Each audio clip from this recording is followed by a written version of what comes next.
आप सबका स्वागत है हमारे YouTube channel the bike and car show में।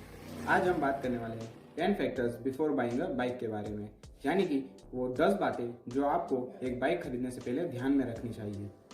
आप हमारे चैनल पर अगर पहली बार आए हैं तो चैनल को सब्सक्राइब करना ना भूलें। तो चलिए वीडियो शुरू करते हैं। सबसे पहली बात जो आपको ध्यान में रखनी है वो ये है द लेवल ऑफ एजेस या फिर एक्सपीरियंस काउंट। इसका मतलब अगर आप नई गाड़ी चलाना सीखे हैं तो आपको एक लो बजट और लो सीसी की बाइक प्रीफर करना चाहिए। हो सकता है आपने नई बाइक चलाना सीखा है, इसलिए आप बाइक को अच्छे से कंट्रोल ना कर पाए और डैमेज करें। वहीं अगर आप अच्छे एक्सपीरियंस्ड राइडर हैं तो आप एक अच्छी सीसी की बाइक और अच्छी बजट की बाइक प्रीफर कर सकते हैं। इसके बाद जो दूसरा आता है वो आता है वेयर टू राइड। इसमें आपको ये देखना रहता है कि आप किधर राइड करते हैं, यानी कि अगर आप सिटी में राइड करते हैं तो आप एक लो सीसी की बाइक ले सकते हैं, क्योंकि आपको इतनी ज़्यादा हाई पावर की ज़रूरत सिटी में तो नहीं होती है। वहीं अगर आप एक एडवेंचरस पर्सन हैं, आप बार बार कहीं हाईवेज पे या कहीं एडवेंचर पर जाते रहते हैं तो आपको एक अच्छी सीसी की बाइक चाहिए रहेगी। फिर बात करते हैं बॉडी टाइप की। बाइक्स में कई तरह के बॉडी टाइप आते हैं, जैसे cruiser bikes, sports bike, dirt bike, street bikes. Cruiser bike में आते हैं Bajaj Avenger, royal Enfield Thunderbird. Sports bike में आते हैं Kawasaki Ninja 300, Yamaha R15।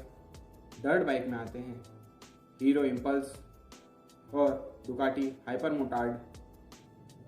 Street bikes में आते हैं डिस्कवर, होंडा CB100।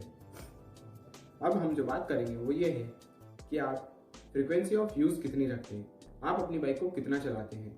अगर आप अपनी बाइक को काफ़ी ज़्यादा चलाते हैं तो आपको एक ऐसी बाइक चुननी होगी जिसका मेंटेनेंस कॉस्ट काफ़ी कम आए, क्योंकि आपके जो बार बार यूज़ करने पे वो जो उसका रोलिंग होता है उसको आपको बार बार मेंटेन करना पड़ता है। तो मेंटेनेंस कॉस्ट जिस बाइक में कम हो आप उस बाइक को ज़्यादा लें। वहीं अगर आप कभी कभी या कुछ समय के लिए ही वो बाइक चलाना चाहते हैं तो फिर आप एक हाई मेंटेनेंस बाइक सिलेक्ट कर सकते हैं, क्योंकि उसमें आपको ज़्यादा मेंटेनेंस फिर नहीं देना पड़ेगा। फिर अगला पॉइंट जो आता है वो आता है इंजन डिस्प्लेसमेंट। फिर वही बात आएगी, अगर आप सिटी में बाइक चलाते हैं तो आपको इतने ज़्यादा सीसी की ज़रूरत नहीं है, तो आप सिटी के लिए एक लो सीसी बाइक को भी प्रीफर कर सकते हैं। वहीं अगर आप हाईवेज पर रहते हैं, आपको एक स्पीड बाइक चाहिए, तो आप अपनी हाई सीसी प्रीफर करें। इसमें एक सीधा सा पॉइंट आता है, जितना ज़्यादा सीसी आपके इंजन की रहेगी उतना पेट्रोल आपकी बाइक को लगेगा। यानी आप अगर ज़्यादा सीसी की बाइक लेते हैं तो आपका एवरेज जो बाइक का निकल कर आएगा वो काफ़ी कम रहेगा। फिर आता है राइडर का फिजिक। आप अगर पतले हैं तो आपको बाइक लेनी चाहिए जो लीन बाइक हो, जिसमें आती है होंडा की CB शाइन, हीरो की स्प्लेंडर। इस टाइप की लीन बॉडी की बाइक्स आप प्रीफर करें। वहीं अगर आप एक बल्की बॉडी वाले हैं तो आपको जो बाइक लेनी चाहिए वो बल्की होना चाहिए बाइक, या फिर मस्कुलर बाइक होना चाहिए, जैसे रॉयल एनफील्ड बाइक क्लासिक या फिर कोई स्पोर्ट्स बाइक। ठीक है। अगली बात आती है न्यू और यूज्ड, कौन सी बाइक लें, नई बाइक खरीदें या किसी की सेकेंड हैंड बाइक लें। तो दोनों के अपने फ़ायदे। आप अगर न्यू बाइक लेते हैं तो न्यू बाइक में आपको काफ़ी ज़्यादा नए लेटेस्ट फीचर्स मिलते हैं, आपको काफ़ी ज़्यादा अच्छी क्वालिटी मिलती है, उसमें इंश्योरेंस आपको कराना रहता है और वारंटी तो आती है, लेकिन उसकी प्राइस जो रहती है वो थोड़ी सी ज़्यादा रहती है। वहीं अगर हम बात करें यूज्ड बाइक की तो आपको ना इंश्योरेंस कराना रहता है, ना उसके कोई अदर टैक्सेस पे करने रहते हैं, और आपको उसकी प्राइस भी काफ़ी ज़्यादा लो मिलती है। बस जो उसकी क्वालिटी रहती है वो थोड़ी सी गड़बड़ रहती है।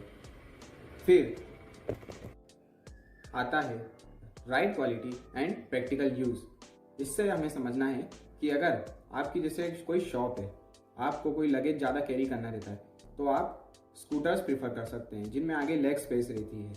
वहीं अगर आपको नॉर्मल ऑफिस गोइंग पर्सन है तो आप अपनी कोई सी भी बाइक चूज़ कर सकते हैं जो आपको एक अच्छा एवरेज दे। अगर आप कोई ऐसी जगह पर जाते हैं जहाँ पर रोड अच्छी नहीं है तो आपको एक हैवी ड्यूटी बाइक चूज़ करनी होगी जो आपको मेंटेनेंस लो दे, क्योंकि क्या होता है, जो हाई मेंटेनेंस बाइक रहती है वो इस टाइप की जगह में नहीं चल पाती है। इसलिए आपको इस चीज़ का भी ध्यान रखना होगा कि आपको क्या आपकी नीड्स है उस बाइक से। फिर मोड ऑफ पेमेंट की बात करते हैं।